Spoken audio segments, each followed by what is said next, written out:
연통TV 구독자 여러분 안녕하십니까, 박이성입니다. 신흥재입니다. 내일이 바로 현충일입니다, 여러분들. 그리고 또 6월은 보훈의 달이기도 하죠. 그래서 저희 연통TV가 우리나라를 위해서 헌신하신 호국 영령들과 순국 선열들을 기리기 위해 현충원에 한번 찾아왔습니다. 부끄러운 얘기지만 대한민국 10여 년 살면서 온다 이러면서 못 왔거든요. 처음이에요, 현충원이. 제가 오기 전에 조금 공부를 해봤는데요. 현충원은 1955년에 당시 순국 가신 우리 군인분들을 위해 만들어진 국군묘지였어요. 10년이 지난 65년에 국립유공자분들, 국가유공자분들도 같이 안장하면서 국립묘지로 승격이 됐습니다. 저도 살짝 봤는데 네. 여기 17만 8천 위에 허국 영령들이 맞습니다. 여기 안치가 돼 있다고 하더라고요. 그리고 또 현충일에 개항하는 깃발이 우리가 평소에 알고 있는 방법이랑 좀 다르다고 하던데 맞아요? 일반적으로 태극기를 달 때는 끝까지 높여서 다는데 현충일이나 국민장 같은 슬픈 날에는 족이라고 해서 그 기폭만큼 낮춰서 개항하는 게 특징입니다. 우리 바로 좀 현충탑으로 가볼까요? 와, 근데 이게 현충탑이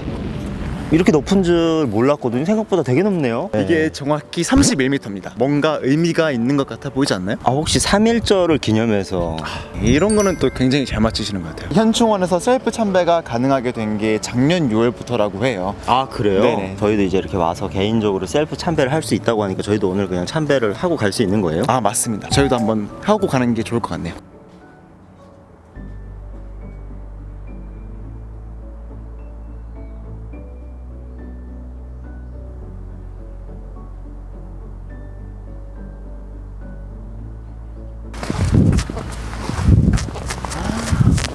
독립유공자묘로 가고 있습니다. 남자현님이 혹시 누군지 아시나요? 힌트를 한번 드릴게요. 네. 첫 번째, 영화. 영화에 등장하시는 어떤 실존 인물, 두 번째, 전지현. 전지현 씨가 네네. 나오는 영화인데 일제 강점기를 배경으로 한 영화. 암살이 떠오르네요. 잘 맞추시네요. 근데 거기서 나오는 전지현 씨 안옥윤으로 나와요. 이름은 다르지만 네. 그분의 실제 모델이 바로 이 남자현 님이십니다. 북한에서 독립투사분들에 대해서 대우를 어떻게 해주는가? 북한도 이거와 비슷하게 독립운동을 하던 항일 빨치산 운동을 하던 사람들을 이제 항일 혁명 투사라고 하는데, 그 사람들을 대성산 혁명 열사릉이라고 해서 양지 바른 곳에 이제 이렇게 모셔두는 그런 곳이 있고요. 그 사람들 대우뿐만 아니라 자식의 손자, 손녀들까지 그 대우가 이루어져서 이 친구들의 앞길은 창창하죠. 창창대로입니다. 이 끝분들이나 여기죠. 여기 김대중 대통령 묘석이에요?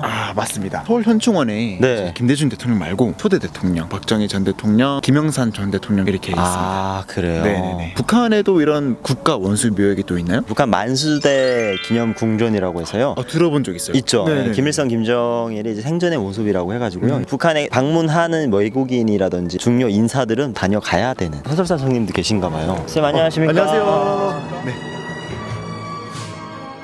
잘 오셨습니다. 그렇습니까? 대표자께서는 앞으로 나오셔서 3번 편행하십시오. 상을 3번 넣는 이유에 대해서 말씀을 드리겠습니다. 하늘에 대한 감사, 땅에 대한 감사, 사람에 대한 감사. 여기서는 김대중 대통령 네 분에 대한 감사의 뜻으로 이해하시면 되겠습니다. 경례 바로 일동 묵념 바로 분양을 마치겠습니다. 네. 유성 씨, 저희가 지금 어디 가는지 알고 계신가요? 장군일묘역이라고 또 있어요. 거기도 온 김에 같이 둘러볼까 해요. 현충원이 현충산이라고 불러야 될 것 같아. 우리 순국 선열들 보러 왔는데 저는 힘들지 않죠. 유성 씨 힘드세요? 아니요.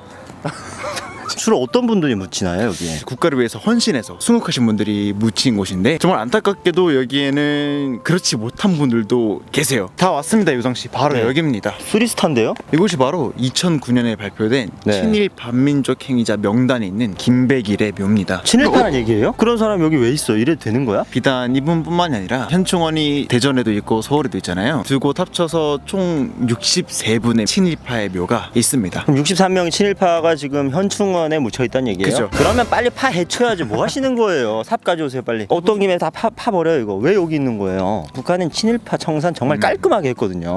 해방이 되고 나서 이제 친일파나 뭐 지주 자본가들의 모든 재산을 국가에서 압수를 하고 받은 사람들한테 무상 분배를 했기 때문에 그때 많은 친일파들이 다 이제 남한으로 내려왔다고 하더라고요. 그런 사람들이 지금 이런 데 다 묻힌 거 아니에요? 슬픈 일이죠. 그럼 이 사람들이 여기서 빨리 나가야 되는 그런 계획 같은 건 없어요? 지금 국립묘지법이라고 해서 네. 그게 지금 국회에 개정안이 제출돼 있다고 합니다. 21대 국회가 정부가 빨리 법을 제정해서 이런 말도 안 되는 사람들 빨리 여기서 나가야 되겠네요. 사실 저는 그런 걸 기대하고 왔어요. 국립현충원이면 이봉창 의사 그리고 윤봉길 의사 이런 분들이 묻혀있는 그런 묘역을 저는 가기를 원했거든요. 그분들은 지금 근린공원, 쉽게 말해 그냥 동네 공원으로 관리가 되고 있는 서울 용산구의 효창공원이라는 곳에 안장되어 있다고 합니다. 갑시다. 네, 더 이상 볼 것도 없네요.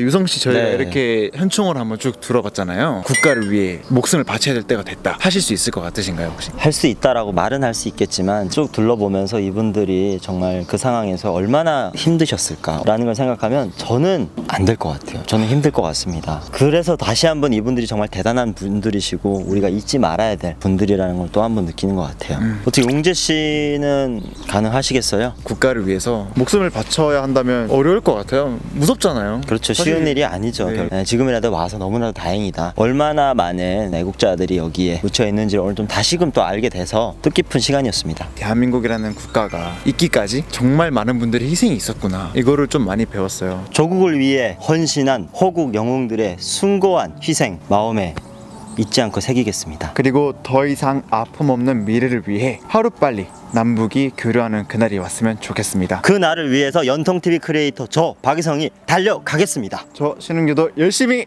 달리겠습니다. 세계 평화를 위해 우리나라를 위해 달려 달려! 달려 달려! 달려 달려! 달려 달려 달려! 달려!